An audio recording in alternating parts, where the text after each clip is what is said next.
Images. No matter what the subject, we're naturally drawn to them.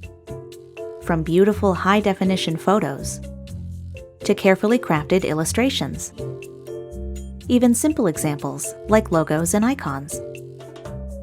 Images are more than just decoration. In design, they're the hook that draws the viewer in.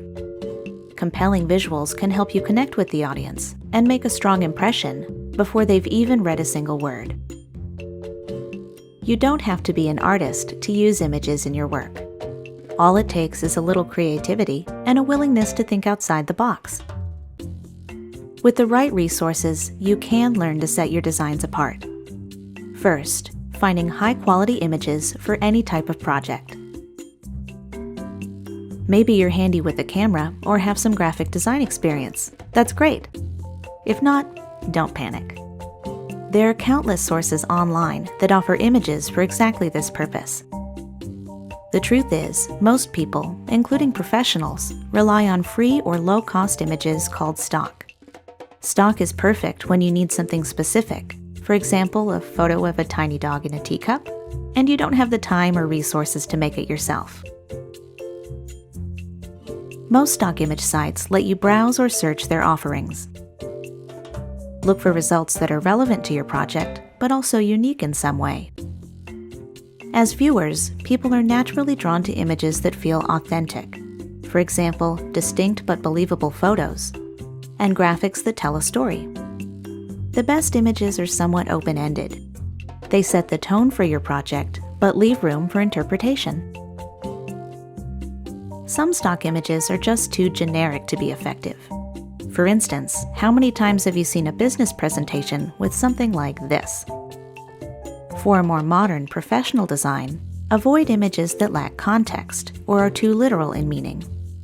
Instead, look for imagery that's connected to your work, but in a more subtle, relatable way. Of course, it's not just about content. There's also a technical side to images, which can have a big impact on your work. It doesn't matter if the photo you've chosen is absolutely perfect in every other way. If it's blurry or pixelated, it could give the wrong impression. Look for high-quality images that are sharp, clear, and free of distortion. In general, bigger is better because it gives you more to work with. A large, high-resolution image can always be cropped or sized down, depending on the needs of the project. Unfortunately, it doesn't work the other way around. If you enlarge a smaller image, it immediately loses quality.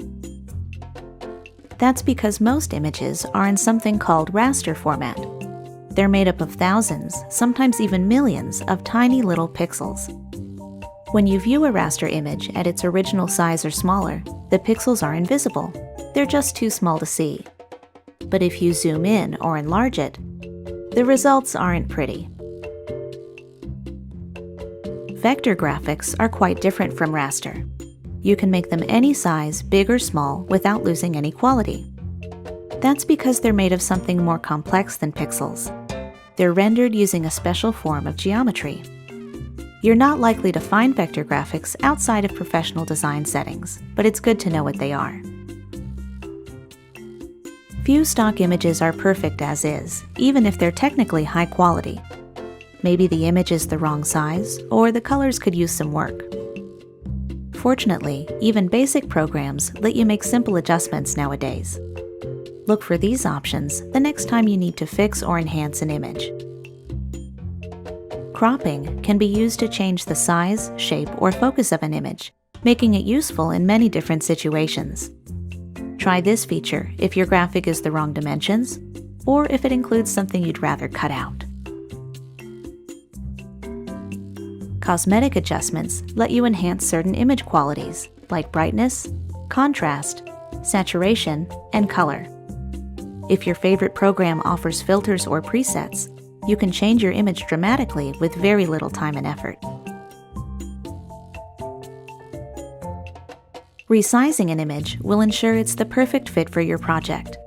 Just remember, you can't make images bigger than their original size without affecting their quality. If the image you're working with simply isn't big enough, it's best to choose something else. Alternatively, find a creative way to work with the image you have. Adding photos, graphics, and other visuals to your work is a great way to make it more engaging. Even a simple background image can transform your design into something special. Just remember what you've learned about image quality, both technical and conceptual, and your work is sure to stand out for the right reasons. Subscribe for more video.